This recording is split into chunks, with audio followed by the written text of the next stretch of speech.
आप प्लीज हमें गोवा छोड़ सकते हैं? यस यस, मैं कुछ पागलों को गोवा पागल खाने लेके जा रहा हूँ, आपको भी छोड़ दूंगा, चलो मेरे साथ। Thank you very much. मैं तो अपनों ने लूटा, गैरों में क्या दम था। हमें तो किश्ती थी डूबी जहाँ पानी कम था। क्या करेंगे? आपने बहुत ही मोहब्बत किया मेरे साथ, उससे सगना मोहब्बत करूंगा मैं आपके साथ। अंकल ये कौन है? ये शबनम का आशिक है। शबनम ने इसे छोड़कर किसी और से शादी कर ली। अच्छा अच्छा, बड़े अफसोस की बात। हाँ बहुत अफसोस की बात है। चलिए चलिए चलो भाई, चलो भाई।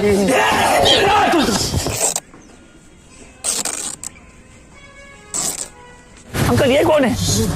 ये वो है जिससे शबनम की शादी हुई। चल चल, बकवास की बातें करता है, टाइम वेस्ट कर रहा है। चलो चलो चलो चलो अंदर जाओ।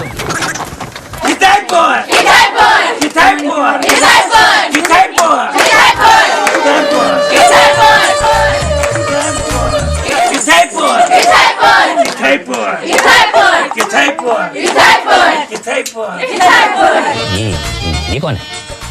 अरे यही तो शबनम है।